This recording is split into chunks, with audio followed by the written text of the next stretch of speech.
ഹരി ഓം. എല്ലാവർക്കും വിനീതമായ പ്രണാമം. ശ്രീമദ് ഭഗവത്ഗീത പഠന ക്ലാസ്സിലേക്ക് ഏവർക്കും സ്വാഗതം. പുകഞ്ഞുകൊണ്ടിരിക്കുമ്പോൾ നമുക്കൊരു കാര്യം മനസ്സിലാക്കാം. പുകഞ്ഞ് ആ വിറക് തീർച്ചയായിട്ടും കത്തുമെന്ന്. എന്നാൽ നനഞ്ഞ ഒരു വിറകാണെങ്കിൽ അതിന് പുകയാൻ പോലും സാധിക്കില്ല. ഇതേപോലെയാണ് ഇവിടെ ഓരോ മനസ്സിൻ്റെയും അവസ്ഥ. നമ്മൾ കൃത്യനിഷ്ഠമായി സാധന അനുഷ്ഠിച്ചു കൊണ്ടേയിരിക്കുന്ന സമയത്ത് ഈ പുക പോലെ നമ്മുടെ മനസ്സിൽ നിന്നും എല്ലാ ദൗർബല്യങ്ങളും പുറത്തേക്ക് പോയിക്കൊണ്ടേയിരിക്കും. അതൊരു പക്ഷേ നമുക്ക് പ്രയാസങ്ങൾ ഉണ്ടാക്കിയിരിക്കും.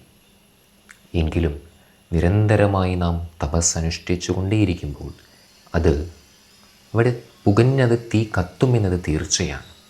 അതുപോലെ ഈ സാധനയിൽ നമ്മൾ വിജയിക്കും എന്നതും തീർച്ചയാണ്. പക്ഷേ അതിന് നമുക്ക് വേണ്ടത് അതിതീവ്രമായ ക്ഷമയും വിശ്വാസവുമാണ്.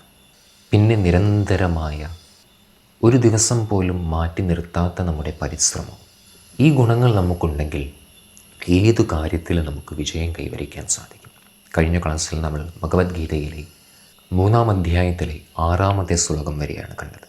കർമ്മേന്ദ്രിയാണി സംയമ്യ യ ആസ്തേ മനസാ സ്മരൻ ഇന്ദ്രിയാർത്ഥാൻ വിമൂഢാത്മാ മിഥ്യാചാരസ്സ ഉച്യതേ. മനസ്സിലെ ആഗ്രഹങ്ങളെ മാറ്റി നിർത്താതെ ശരീരത്തെ അതിൽ നിന്നും നിയന്ത്രിച്ചതുകൊണ്ട് യാതൊരു പ്രയോജനവുമില്ല എന്ന് ഭഗവാൻ കൃഷ്ണൻ മനസ്സിലാക്കിക്കൊണ്ട് തന്നെ ഒരു സാധാരണ മനുഷ്യന് അവൻ്റെ മനസ്സിലെ ആഗ്രഹങ്ങളെ, തീവ്രമായ ഇച്ഛകളെ നിയന്ത്രിക്കുക എത്രത്തോളം പ്രയാസമാണ് എന്നറിയുന്നത് കൊണ്ട് തന്നെ ഭഗവാൻ അടുത്ത ശ്ലോകത്തിലേക്ക് പ്രവേശിക്കുന്നു. 3-ാം അധ്യായത്തിലെ 7-ാമത്തെ ശ്ലോകം. യസ്ത്വിന്ദ്രിയാണി മനസാ നിയമ്യാദ്രവതേർജുന കർമ്മേന്ദ്രിയൈ കർമ്മയോഗഃ അസക്തഃ സ വിശിഷ്യതേ. കഴിഞ്ഞ ശ്ലോകത്തിൽ ഭഗവാൻ പറഞ്ഞത് ഇന്ദ്രിയങ്ങളെ നിയന്ത്രിച്ചുകൊണ്ട് മനസ്സിൽ ആഗ്രഹങ്ങളെ ചവച്ചരച്ചതുകൊണ്ട് യാതൊരു ലാഭവുമില്ല. എന്നാൽ ഈ ശ്ലോകത്തിൽ നോക്കൂ, എന്നാൽ ആരാണോ മനസ്സുകൊണ്ട് ഈ ഇന്ദ്രിയങ്ങളെ നിയന്ത്രിച്ചുകൊണ്ട് സ്വന്തം കർമ്മേന്ദ്രിയങ്ങളെ കർമ്മയോഗത്തിൽ മുഴുകി നിർത്തുന്നത്, അതും ആകർഷണമില്ലാതെ, അവന് പുരോഗതി സംഭവിക്കുന്നു. ഈ 2 വരിയുടെ അർത്ഥം 2 വാക്കിൽ പറഞ്ഞു തീർക്കാമെങ്കിലും ഇതിൻ്റെ അർത്ഥം മനസ്സിലാക്കുക അത്ര എളുപ്പമായ കാര്യമല്ല. വരൂ, നമുക്ക് വിശദമായ അർത്ഥത്തിലേക്ക് പ്രവേശിക്കാം. വളരെ നിസ്സാരമായി തോന്നുന്ന ഈ 2 വരികളിൽ ഒരു ജീവിത വിജയത്തിൻ്റെ മുഴുവൻ രഹസ്യവും ഇതിൽ അടങ്ങിയിട്ടുണ്ട്. പക്ഷേ അതിനെ കാണുവാൻ അതിതീവ്രമായ സൂക്ഷ്മ ബുദ്ധി ആവശ്യമാണ്. വെറുതെ ശ്ലോകങ്ങൾ വായിച്ചു പോയാൽ വായിച്ചു തീർന്നു. അതുകൊണ്ട് നമുക്കെന്താണ് പ്രയോജനം?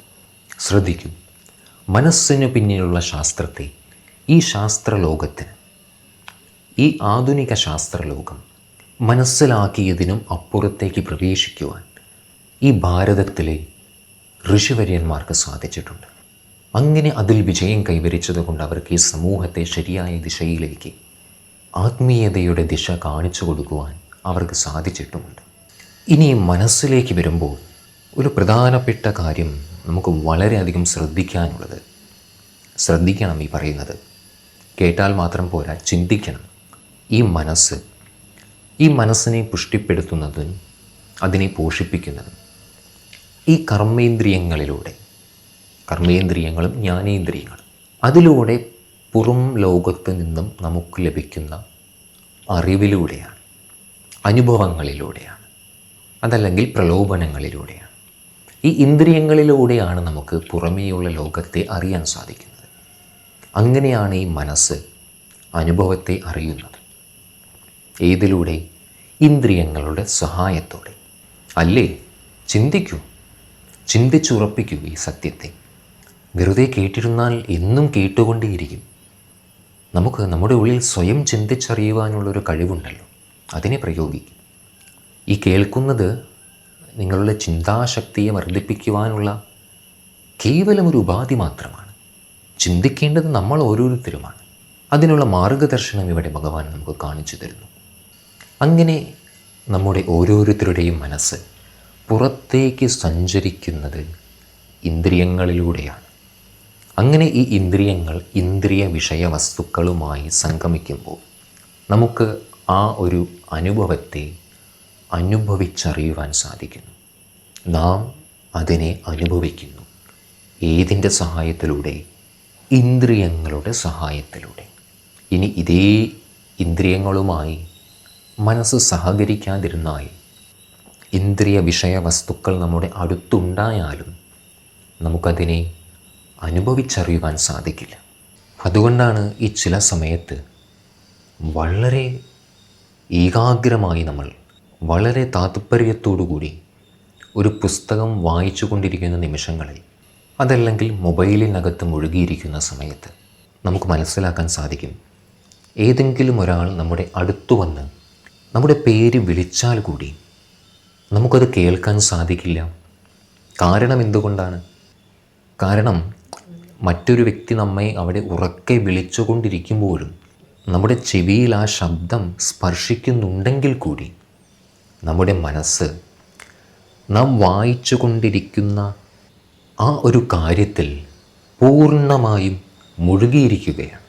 അങ്ങനെ നമ്മുടെ മനസ്സ് ഒരു കാര്യത്തിൽ മുഴുകിയിരിക്കുന്നത് കാരണം നമുക്ക് ശ്രവണശക്തി ഉണ്ടെങ്കിൽ കൂടി, ശബ്ദം ചെവിയിൽ സ്പർശിക്കുന്നുണ്ടെങ്കിൽ കൂടി, നമ്മുടെ മനസ്സ് വായനയിൽ മുഴുകിയത് കാരണം ആ ശബ്ദത്തെ കേൾക്കാൻ സാധിക്കുന്നില്ല. ഇനിയും ഉദാഹരണങ്ങൾ ആവശ്യത്തിനനുസരിച്ച് നമുക്ക് വർദ്ധിപ്പിച്ച് മനസ്സിലാക്കാം. തത്കാലം ഇത്രയും മതി. ഒരു ഉദാഹരണം നമുക്ക് ഈ കാര്യത്തെ എളുപ്പത്തിൽ ഗ്രഹിക്കുവാൻ വേണ്ടി. അങ്ങനെ ഇവിടെ ഈ ശ്ലോകത്തിലൂടെ ഭഗവാൻ കൃഷ്ണൻ നമ്മോട് നിർദ്ദേശിക്കുന്നത് നമ്മുടെ ഇന്ദ്രിയങ്ങളെ മനസ്സുകൊണ്ട് നിയന്ത്രിക്കുവാനാണ്. മനസ്സുകൊണ്ട് ഇന്ദ്രിയങ്ങളെ നിയന്ത്രിക്കുവാൻ.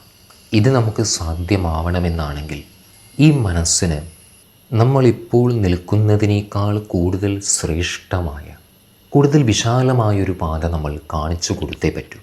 എങ്കിലേ നമ്മുടെ ഈ മനസ്സിന് ഇപ്പോൾ നിൽക്കുന്ന ഈ ഒരു തലത്തിൽ നിന്നും മറ്റൊരു തലത്തിലേക്ക് സഞ്ചരിക്കാൻ പറ്റൂ. നമ്മൾ ഒരു പാത കാണിച്ചു കൊടുക്കാതെ എങ്ങനെയാണ് മനസ്സ് ആ പാതയിലൂടെ സഞ്ചരിക്കുക? ഹൈവേ ബ്ലോക്കായി കഴിഞ്ഞാൽ ഒരു സർവീസ് റോഡ് ഉണ്ടെങ്കിൽ നമുക്ക് അതിലൂടെ സഞ്ചരിക്കാൻ സാധിക്കും. അല്ലെങ്കിൽ നമ്മൾ അവിടെ തന്നെ ബ്ലോക്കായി നിൽക്കേണ്ടി വരും. ഇതുപോലെ ഈ മനസ്സ് ഇന്ദ്രിയങ്ങളിൽ കുരുങ്ങി നിൽക്കുന്ന ഒരവസ്ഥയിൽ പുറത്തു കടക്കുവാനുള്ളൊരു മാർഗം, ഒരു പാത നമ്മൾ തന്നെ കാണിച്ചു കൊടുക്കണം. എങ്കിലേ ഈ മനസ്സിന് അതിൽ നിന്നും പുറത്തേക്ക് പ്രവേശിക്കുവാൻ സാധിക്കും. അതല്ല, ഇനി ഈ മനസ്സിൻ്റെ ചഞ്ചലതയെ നമ്മൾ നമ്മുടെ ആത്മബലം കൊണ്ട് നിയന്ത്രിക്കുവാനൊന്ന് ശ്രമിച്ചാൽ അത് ഏതുപോലെ ആയിരിക്കും? സുനാമി വരുന്ന സമയത്ത് നമ്മൾ ആ തീവ്രമായ ജലപ്രവാഹത്തെ ഒരു ഡാം കെട്ടി തടയാൻ ശ്രമിക്കുന്നത് പോലെ ആയിരിക്കും അത്. നമ്മുടെ ആ പരിശ്രമം പരാജയപ്പെട്ടു പോകും. അപ്പോൾ അതല്ല ശരിയായ മാർഗം. പിന്നെ എന്താണ് അതിനുള്ളൊരു മാർഗം? അതിവിടെ ഗീത നമുക്ക് കാണിച്ചു തരുന്നുണ്ട്. ഏതു മാർഗം? മനസ്സിന് മുകളിലുള്ള നിയന്ത്രണം എങ്ങനെ കൈവരിക്കാമെന്ന മാർഗം. ഇനിയും ശ്രദ്ധിക്കേണ്ട വളരെ പ്രധാനപ്പെട്ട ഒരു പോയിൻ്റ് ഉണ്ട് ഇവിടെ. മനസ്സുകൊണ്ട് ഇന്ദ്രിയങ്ങളെ നിയന്ത്രിക്കുക എന്നു പറഞ്ഞാലും വാസ്തവത്തിൽ നമ്മളവിടെ ചെയ്യുന്നത് അതല്ല. നിയന്ത്രണമല്ല നമ്മളവിടെ കൊണ്ടുവരുന്നത്. കാരണം നിയന്ത്രിക്കുന്നൊരു വസ്തു, അതിൻ്റെ നിയന്ത്രണം നഷ്ടപ്പെട്ടാൽ വീണ്ടും അത് പഴയ പോലെയാകും. നമ്മളവിടെ നിയന്ത്രിക്കുകയല്ലല്ലോ ചെയ്യുന്നത്. പിന്നെ എന്താണ് നമ്മളവിടെ ചെയ്യുന്നത്? അത് മനസ്സിലാക്കണമെന്ന് ആഗ്രഹമുണ്ടെങ്കിൽ മാത്രം ശ്രദ്ധിക്കൂ. കാരണം ആഗ്രഹമുണ്ടെങ്കിൽ മാത്രമേ ഇതിനെ മനസ്സിലാക്കാൻ സാധിക്കൂ. സ്വാഭാവികമായും നമ്മുടെ ഊർജത്തിൻ്റെ വലിയ ഒരു അംശം നമ്മുടെ നിത്യേനയുള്ള കർമ്മങ്ങൾക്കു വേണ്ടി ഉപയോഗിച്ചു കൊണ്ടേയിരിക്കുന്നുണ്ട്. ഇനി ഇവിടെ ശ്രദ്ധിക്കേണ്ട വളരെ വലിയൊരു കാര്യം ഇതാണ്. വീണ്ടും ഞാൻ ഓർമ്മിപ്പിക്കുകയാണ്, ശ്രദ്ധയെ ഇങ്ങോട്ട് കൊണ്ടുവരൂ, അല്ലെങ്കിൽ നിങ്ങൾക്കിത് മനസ്സിലാക്കിയെടുക്കാൻ സാധിക്കില്ല. ശ്രദ്ധിക്കൂ, നിത്യേന നമ്മൾ നമ്മുടെ ജീവിതത്തിൽ ഉപയോഗിക്കുന്ന ഈ ഒരു ഊർജത്തെ, ഞാൻ പറഞ്ഞു വരുന്നത് ഒരു സാധാരണ ജീവിതത്തിൽ നമ്മൾ ദിവസേന ചെയ്യുന്ന കാര്യങ്ങൾക്ക് വേണ്ടി പലതരം കർമ്മങ്ങൾ നാം ചെയ്യുന്നുണ്ട്, അല്ലേ? ആ ഒരു മാനസികവും ശാരീരികവുമായ ഊർജത്തെ നമ്മൾ എന്താണ് ചെയ്യുന്നത്? ഇവിടെ സംഭരിച്ചു വയ്ക്കുകയാണ്. ബോധപൂർവം നാം നമ്മുടെ ഇന്ദ്രിയങ്ങളെയും മനസ്സിനെയും നാം പറയുന്ന ദിശയിൽ സഞ്ചരിക്കുവാൻ തയ്യാറാക്കുന്നതിലൂടെ നമ്മളെ ഊർജത്തിൻ്റെ വലിയൊരംശത്തെ അവിടെ ശേഖരിച്ചു വയ്ക്കുവാൻ നമുക്ക് സാധിക്കും. അതേസമയം നമ്മൾ ഈ ശേഖരിച്ചു വെച്ച ഈ ഒരു ഊർജത്തെ ഉടനെ തന്നെ അതിലും ലാഭകരമായ, ഗുണകരമായ, ശ്രേഷ്ഠമായ ഒരു കർമ്മ മേഖലയിലേക്ക് നാം തിരിച്ചു വിടാത്ത പക്ഷം നാം ശേഖരിച്ച നമ്മിലെ ആ ഊർജം തന്നെ, നമ്മിലെ ആ ശക്തി തന്നെ നമ്മുടെ ശരീരത്തിൻ്റെയും മനസ്സിൻ്റെയും താളം തെറ്റിക്കുവാനുള്ള ക്ഷമതയുണ്ട് എന്നതും നമ്മൾ വിസ്മരിക്കരുത്. ഒരുപക്ഷെ പൂർണ്ണമായും നമ്മളെ താളം തെറ്റിക്കുവാൻ പോലും ആ ഊർജത്തിന് സാധിക്കും. എന്തുകൊണ്ടാണത്? കാരണം ഇവിടെ ഊർജത്തിൻ്റെ സ്വഭാവം തന്നെ അതാണ്. അതിനെ വേണ്ട രീതിയിൽ പ്രയോഗിച്ചിട്ടില്ലെങ്കിൽ അത് വിനാശത്തിന് കാരണമായി തീരും. അപ്പോൾ നമ്മളിവിടെ ഏതു രീതിയിൽ പ്രയോഗിച്ചാലാണ് ഈ ഊർജം നമ്മുടെ കൂടുതൽ പുരോഗതിക്ക് കാരണമായി തീരുക എന്ന് തിരിച്ചറിഞ്ഞുകൊണ്ട് നാം ഈ ഊർജത്തെ ആ ദിശയിലേക്കാണ് തിരിച്ചുവിടുന്നത്. നിത്യേന നമ്മൾ നമ്മുടെ ഊർജത്തെ ലൗകിക കാര്യങ്ങൾക്ക് വേണ്ടി ഉപയോഗിക്കുന്നുണ്ടെങ്കിലും ഇവിടെ ബുദ്ധിപൂർവ്വം നമ്മൾ ഇതേ ഊർജത്തിൻ്റെ ദിശ തിരിച്ചുവിടുകയാണ്. അങ്ങനെ ആ ദിശ തിരിച്ചുവിടുന്നതിലൂടെ നമുക്ക് കൂടുതൽ ശ്രേഷ്ഠമായ വിജയത്തെയും കൈവരിക്കാൻ സാധിക്കും. അതേ നിമിഷം തന്നെ നമ്മുടെ ഊർജത്തെ നമുക്ക് സംരക്ഷിച്ചു വയ്ക്കുവാനും സാധിക്കും. ഈ ശ്ലോകത്തിലെ രണ്ടാമത്തെ വരി നമുക്ക് കാണിച്ചു തരുന്നത് ഇതാണ്. എങ്ങനെയാണ് നാം ശേഖരിച്ചു വെച്ചതായ ഈ ഊർജത്തെ നാം പ്രയോഗിക്കേണ്ടത്?